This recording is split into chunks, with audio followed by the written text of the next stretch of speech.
Hi friends, ಎಲ್ಲರಿಗೂ ನಮಸ್ಕಾರ. Sunday special ಆಗಿ ಚಿಕನ್ ಮಾಡ್ತಾರೆ, ಬಟ್ ನಮ್ಮ ಅತ್ತೆ ಶಾವ್ಗೆ ಮಾಡಿದ್ರು.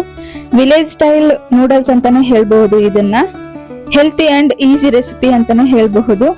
ಈ ರೆಸಿಪಿಗೆ ಮೇನ್ ಇಂಗ್ರೀಡಿಯೆಂಟ್ಸ್ ಏನ್ ಬೇಕು ಅಂತಂದ್ರೆ ತೆಂಗಿನಕಾಯಿ, ಕಳ್ಳೆ ಬೀಜ, ಕಳ್ಳೆಪಪ್ಪು, ಬೆಲ್ಲ, ಸ್ವಲ್ಪ ತುಪ್ಪ, ಏಲಕ್ಕಿ ಇಷ್ಟಿದ್ರೆ ಸಾಕು. ಹಸಿ ಹಿಟ್ಟು ಸ್ವಲ್ಪ, ಕೊಬ್ಬರಿನ ಮಿಕ್ಸಿಗೆ ಹಾಕೊಂಡು ಚೆನ್ನಾಗಿ ಗ್ರೈಂಡ್ ಮಾಡಿ ಕೊಬ್ಬರಿ ಹಾಲನ್ನ ಸಪರೇಟ್ ಮಾಡ್ಕೋಬೇಕು. ಕಳ್ಳೆ ಬೀಜ, ಕಳ್ಳೆ ಪಪ್ಪುನು ಮಿಕ್ಸಿಗೆ ಹಾಕೊಂಡು ಬೆಲ್ಲನ ಪುಡಿ ಮಾಡ್ಕೋಬೇಕು. ಏಲಕ್ಕಿನೂ ಹಾಗೆ ಪುಡಿ ಮಾಡ್ಕೊಂಡು ಕೊಬ್ಬರಿ ಹಾಲ್ಗೆ ಬೆಲ್ಲ ನಮ್ಗೆ ಎಷ್ಟು ಬೇಕೋ ಅಷ್ಟು ಹಾಕೊಂಡು ಸ್ವಲ್ಪ ಏಲಕ್ಕಿ ಹಾಕೋಬೇಕು. ಹಾಗೆ ಇನ್ ಸ್ವಲ್ಪ ಬೆಲ್ಲ ಇರುತ್ತಲ್ಲ ಅದನ್ನ ಕಳ್ಳೆ ಬೀಜ, ಕಳ್ಳೆ ಪಪ್ಪು ಪುಡಿಗೆ ಒಂಚೂರು ಹಾಕೊಂಡು ಈ ಸಪರೇಟ್ ಆಗಿ ಇಟ್ಕೋಬೇಕು.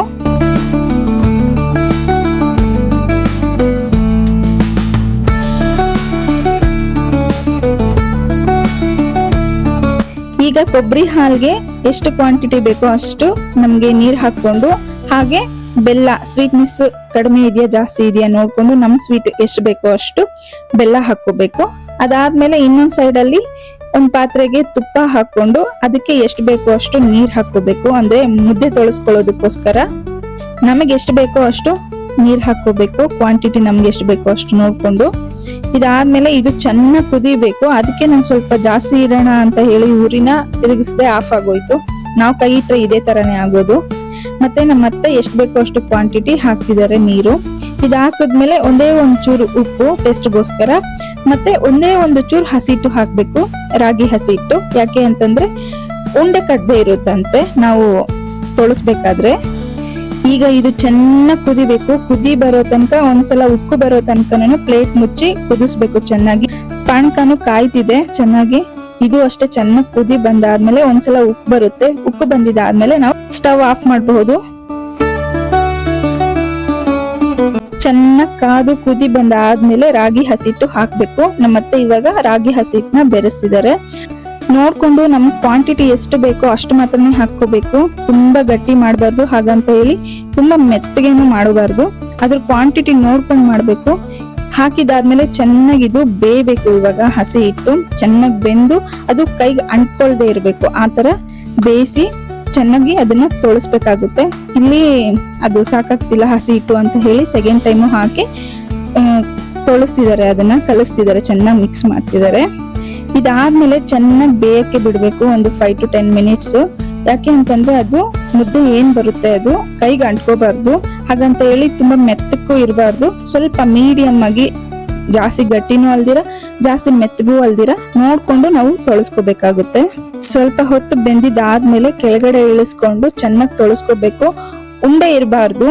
ಅದು ಹಸಿ ಹಿಟ್ಟಿದೆಯಲ್ಲ ಅದ್ರದ್ದು ಉಂಡೆ ಆಗ್ಬಾರ್ದು ಅಂತಾನೆ ತುಪ್ಪನ ಮತ್ತೆ ಒಂದೇ ಒಂಚೂರು ಹಸಿ ಹಿಟ್ಟು ಹಾಕಿದ್ದು ನೀರೊಳಗಡೆ. ಅವಾಗ್ಲೇ ಪಾತ್ರೆನ ಕಾಲಲ್ಲಿ ತುಳ್ಕೊಂಡಿದ್ದಾರೆ ಅಂತ ಹೇಳಿ ತಪ್ಪಿಡಿಬೇಡಿ. ಇದು ಆ ತರನೇ ಮಾಡ್ಬೇಕು. ಅದು ಮೆಟ್ಕೋಲ್ ಬರುತ್ತಲ್ಲ ಅದನ್ನ ಹಾಕೊಂಡು ತೊಳಸ್ಬಹುದು, ಬಟ್ ಅದಿಲ್ಲ. ಈ ಒಂದು 2-3 ಮುದ್ದೆಗೋಸ್ಕರ ಅದನ್ನ ಎಲ್ಲ ಹಾಕೊಂಡು ಚಿಕ್ಕ ಪಾತ್ರೆಗೆಲ್ಲ ತೊಳ್ಸೋದಿಕ್ ಆಗೋದಿಲ್ಲ. ಸೊ ಅದಕ್ಕೆ ಕಾಲಲ್ಲಿ ತುಳ್ಕೊಂಡು, ಅಂದ್ರೆ ಕಾಲಲ್ಲಿ ಇಡ್ಕೊಂಡು ತೊಳಸಿದ್ದಾರೆ. ಮತ್ತೆ ಇನ್ನೊಂದ್ ಸರ್ತಿ ಸ್ವಲ್ಪ ಹೊತ್ತು ಬೇಯಕ್ ಬಿಟ್ಟು ಆಮೇಲೆ ಇಳಿಸ್ಕೊಂಡು ಇನ್ನೂ ಒಂದ್ಸರ್ತಿ ಅದು ಉಂಡೆ ಇಲ್ದಂಗೆ ಕ್ಲೀನ್ ಆಗಿ ಚೆನ್ನಾಗಿ ತೊಳಸ್ಕೊಳ್ತಿದ್ದಾರೆ.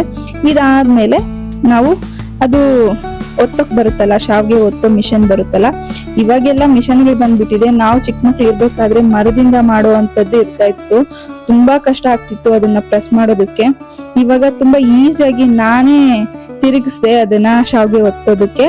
ತುಂಬಾ ಈಸಿಯಾಗಿ ಆಯ್ತು. ಇವಾಗ ಅದ್ ಬಂದಿದೆಯಲ್ಲ ಕಬ್ಬಿಣದ್ರಲ್ಲಿ, ಅದು ತುಂಬಾ ಸ್ಟೀಲ್ದ್ರಲ್ಲಿ, ಅದು ತುಂಬಾ ಈಸಿ ಅನ್ನಿಸ್ತು ಮಾಡುವಂತದ್ದು. ಹಾಗೆ ಇದು ಹೆಲ್ತ್ಗೆ ತುಂಬಾ ಒಳ್ಳೇದು, ಹೆಲ್ತಿ ರೆಸಿಪಿ ಅಂತಾನೆ ಹೇಳ್ಬಹುದು. ಈ ಮುದ್ದೆ ತಿಂದೇ ಇರೋರು ಅಟ್ಲೀಸ್ಟ್ ಈ ತರ ನೂಡಲ್ಸ್ ಅಂತಾನೋ, ಚಿಕ್ಕ ಮಕ್ಳು ಇರ್ಬೇಕಾದ್ರೆ ನಾವು ಹಾವುಗಳು ಪಾಮುಗಳು ಅನ್ಕೊಂಡು ತಿಂತಿದ್ವಿ. ಇದು ಸ್ವೀಟ್ ತರನು ಮಾಡ್ಕೊಳ್ತಾರೆ, ಹಾಗೆ ಚಿಕನ್ ಸಾಂಬಾರ್ ಮಾಡ್ಕೊಂಡು ತಿಂತಾರೆ. ಇದು ತುಂಬಾ ಚೆನ್ನಾಗಿರುತ್ತಂತೆ. ನಮ್ಮ ಮಾವ ಕೂಡ ಹೇಳಿದ್ರು ಈ ತರ ಮಾಡ್ಬಿಟ್ಟು ಶಾವ್ಗೆ ಚಿಕನ್ ಅಲ್ಲಿ ಬಸಾರ್ ಮಾಡ್ತಿದ್ರಂತೆ. ತುಂಬಾ ಅಂದ್ರೆ ತುಂಬಾ ಟೇಸ್ಟಿಯಾಗಿರ್ತಿತ್ತಂತೆ. ಆಗಿನ ತರ ಇವಾಗ ಮಾಡೋದಿಕ್ ಆಗಲ್ಲ ಬಿಡಿ. ಈಗ ಆ ಮುದ್ದೆ ತೊಳಸ್ಕೊಂಡು ಇವಾಗ ಚಿಕ್ಕದಾಗಿ ಸ್ವಲ್ಪ ಚಿಕ್ಕದಾಗಿ, ಅಂದ್ರೆ ಆ ಮಿಷಿನ್ ಒಳಗಡೆ ಎಷ್ಟು ಹಾಕ್ಬೇಕಾಗುತ್ತೋ ಅಷ್ಟು ಮುದ್ದೆಗಳು ಮಾಡಿ ಬಿಸಿ ಇರ್ಬೇಕಾದ್ರೇನೆ ಇದನ್ನೆಲ್ಲ ಪ್ರೊಸೆಸ್ ಮಾಡ್ಬಿಡ್ಬೇಕು. ಹಾಕೊಳ್ತಿದ್ದಾರೆ ಮುದ್ದೆ ಒಂದ್ ಪಾತ್ರೆಗೆ ಮಾಡಿ.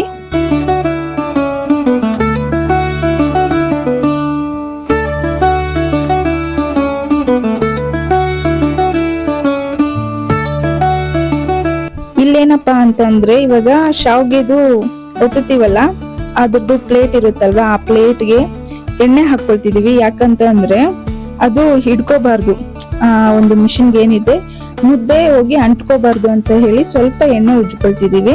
ಫುಲ್ ಮಿಷಿನ್ಗೂ ಮತ್ತೆ ಪ್ಲೇಟ್ಗೆ ಫುಲ್ ನಾವು ಎಣ್ಣೆ ಹಾಕೊಳ್ತಿದೀವಿ.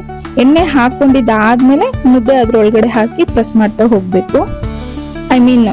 ಜಸ್ಟ್ ರೋಲ್ ಮಾಡಿದ್ರೆ ಸಾಕು, ಅದಷ್ಟಕ್ಕದೆ ಕೆಳಗಡೆ ನೂಡಲ್ಸ್ ಟೈಪ್ ನಮ್ ಶಾವ್ಗೆ ರೆಡಿ ಆಗುತ್ತೆ. ನಾವು ಸಣ್ಣ ಮಕ್ಳು ಇರ್ಬೇಕಾದ್ರೆ ಇದನ್ನೆಲ್ಲ ಮಾಡ್ಬೇಕು ಅಂತಂದ್ರೆ ತೆಂಗಿನ ಮರದ್ದು ಹೊಂಬಾಳೆ ಬರುತ್ತಲ್ವಾ, ಅದನ್ನ ತಂದು ಮತ್ತೆ ನೈಟ್ ಟೈಮ್ ಮಾಡಿ ಬೆಳಿಗ್ಗೆ ಅದನ್ನ ತಂಗಳ ತರ ತಿನ್ಬೇಕು. ತುಂಬಾ ಟೇಸ್ಟಿ ಆಗಿರುತ್ತೆ, ಹಾಗೆ ಆರೋಗ್ಯಕ್ಕೆ ತುಂಬಾ ಒಳ್ಳೇದು ಅಂತ ಹೇಳ್ತಿದ್ರು.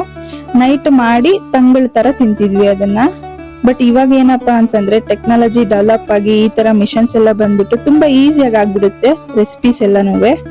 ಆಗೆಲ್ಲ ತುಂಬಾ ಕಷ್ಟ ಆಗ್ತಿತ್ತು, ಎಷ್ಟು ಶಕ್ತಿ ಬೇಕಾಗ್ತಿತ್ತು. ಅದು ಮರದ ಬರ್ತಿತ್ತಲ್ಲ ಒತ್ತೋದು, ಶಾವ್ಗೆ ಒತ್ತೋದು, ಅದನ್ನ ಪ್ರೆಸ್ ಮಾಡ್ಬೇಕಂತಂದ್ರೆ ನಾವು ಚಿಕ್ಕ ಮಕ್ಳು ಇರ್ಬೇಕಾದ್ರೆ ನಮ್ಗೆ ಶಕ್ತಿ ಇರ್ತಿರ್ಲಿಲ್ವಾ, ಅದ್ರ ಮೇಲೆ ಕುಸ್ತಿ ಮಾಡ್ತಿದ್ವಿ ಚೆನ್ನಾಗಿ.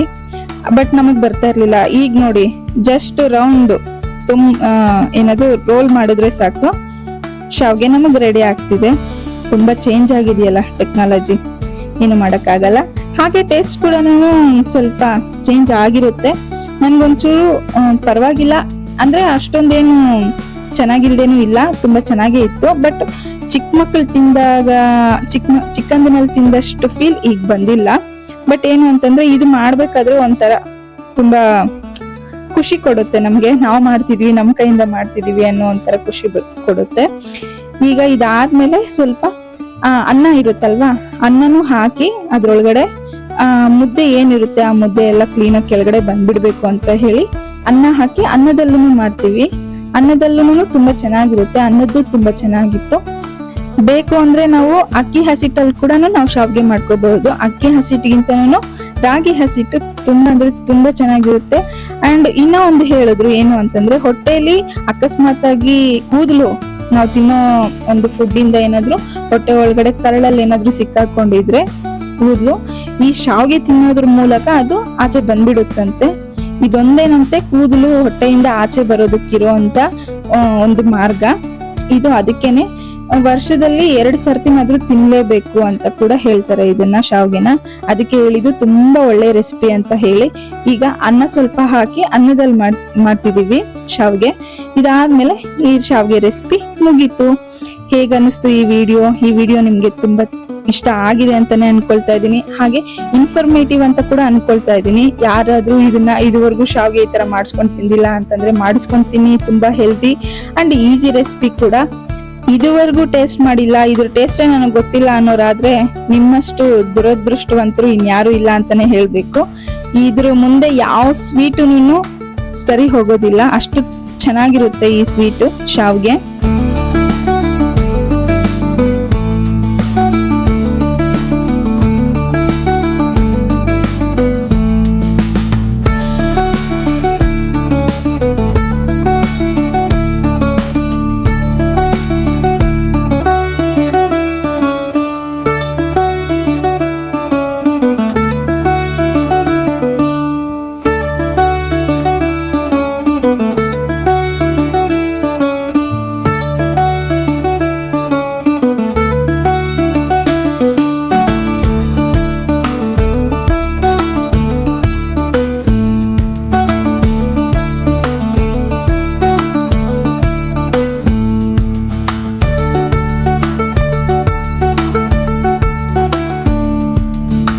ವಿಡಿಯೋ ಇಷ್ಟ ಆಗಿದೆ ಅಂತಾನೆ ತಿಳ್ಕೊತಾ ಇದೀನಿ. ಇಷ್ಟ ಆಗಿದ್ರೆ ಲೈಕ್ ಮಾಡಿ, ಶೇರ್ ಮಾಡಿ. ಹಾಗೆ ನಮ್ ವಿಡಿಯೋಸ್ ಹೊಸದಾಗಿ ನೋಡ್ತಿರೋರು ನಮ್ ಚಾನೆಲ್ನ ತಪ್ಪದೆ ಸಬ್ಸ್ಕ್ರೈಬ್ ಮಾಡ್ಕೊಳ್ಳಿ.